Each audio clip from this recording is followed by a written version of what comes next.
Who am I? I am me. I am me. I am me. Miami. The phrase "I am me" is one of the most interesting phrases I heard. It's the title of an Ashley Simpson's album, but Ashley Simpson, not plural. But it's very strange, very strange. Anyway, let's tackle this great question. But first, I wrote a song about BJ's and how one time I was thinking about you, not you, but you. You. And I was listening to David Cross at BJ's, and it was a sad time in my life, because I was sad, because I was thinking about you, but not you, but you. And anyway, blah blah blah blah blah. Here's an interesting prompt, and this is what this video is about. You are 21 years old and invited to a party in West Village H to watch The Bean Pot. You are there for 20 minutes and are enjoying a couple beers with friends when another RA from your staff walks in. You are well aware that this person turned 20 last week.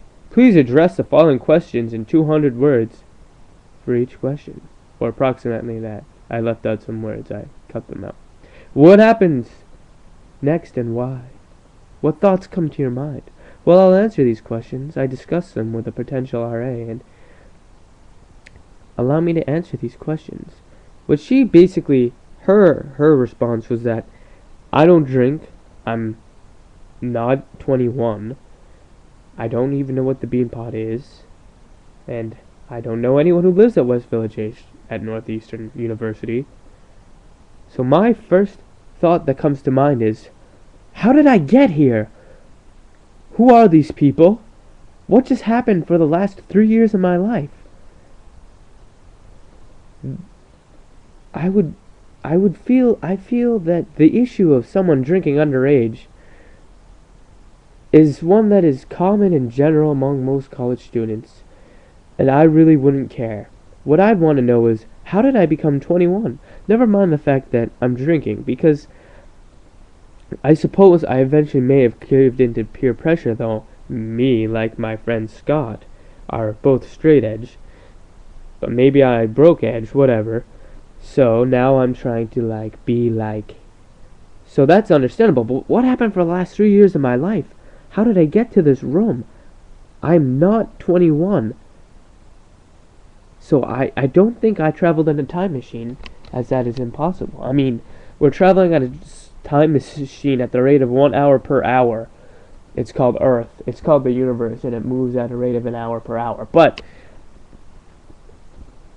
then, I think what she was saying is the main issue would be a responsible RA would be aware of their surroundings and would know about the dorm and know what's going on every day. Someone who just blacks out for 3 years in a row, just has no memories of that time, would not be a very good RA if they just were in a fog for 3 years. So, who cares about underage drinking when you just had 3 years of amnesia hit you? Or you just became unstuck in time? I feel that is a way bigger question to be answered than, oh, there's someone drinking. And I feel that was the point of the question. But how did I become 21? What happens next? I would try to figure out what just happened, who I was, why did I forget the last 3 years, or how did they come so quickly? It'd be a very existential crisis. But beyond that, it'd be medical. I'd immediately try to talk to a doctor and say I have amnesia, find some amnesia specialists. That is what I would try to do. That's what she would try to do. Here's how I would answer that question. I'd answer it as such. The first thought that would come to my mind is, well, that person is drinking. It wouldn't be a thought that came to my mind. I wouldn't know that that person was drinking if it wasn't a thought, which I processed in my mind. My eyes would understand that this bottle, marked, say, Budweiser, represents something that contains a chemical known as alcohol, which is deemed illegal. I would say that I would do nothing, because I feel that the laws regarding alcohol are bad for society. As a straight-edge Christian person who is against drinking personally, I feel that if you are going to berate people for drinking when they're 21, but someone who's 20, or 1 year difference, this is absolutely absurd. Why would you condone, presidents and senators all drink and wine and dine, But a 20-year-old, a smart 20-year-old would get in trouble, whereas a 21-year-old wouldn't. Where's the distinction that needs to be drawn? The alcohol is bad, and it is a poison. But if when used responsibly, I don't see how you could legislate against it. And I think this is a wider majority for the war on drugs. Too often, too common, we have a war on drugs. What is this? We are taking people with an illness and criminalizing them for their illness. We take the deviance of drinking, and for certain people, this is ageist. We discriminate against the people who are under 21 just because it's bad for their brain. You know what? It's bad for their criminal record if they get arrested. It's their body, and it's not even something that is completely crazy. If someone's drinking bleach, that's bad, but it's not. It's even worse, but it's not illegal. But obviously, people don't drink bleach, and people drink alcohol because it's mildly socially acceptable. I don't think that drinking alcohol should be acceptable socially.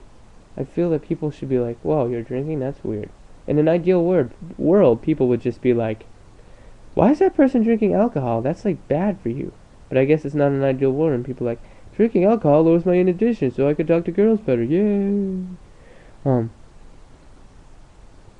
Then I would say I wouldn't do anything because these laws are stupid, and as a Christian, I believe that I should not hurt people, especially for arbitrary laws and rules. What would happen next is I'd say, at the very most, that would endanger me because I might get in trouble with a law that I disagree with. Or something more profound, but whatever. I'd basically be like, so this guy is drinking, and I understand that there's a bottle, but how do I know that the bottle is of alcohol? First of all, why am I drinking? Because I don't drink, and I don't ever plan on drinking, so I would never be in a situation like this.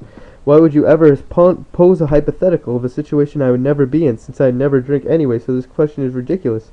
But, say someone was drinking, I would do nothing, because people are drinking all the time, and I don't see any problem with it anyway, and I never comment on it anyway otherwise. So maybe you won't hire me as an RA, but at least I'm honest. And if you don't because of an arbitrary rule which makes no sense and has little foundation in reality, then I really don't care for free housing. So that's what I'd say. But I don't go to Northeastern. I go to Brandeis. So I don't have to deal with such petty little things. The end.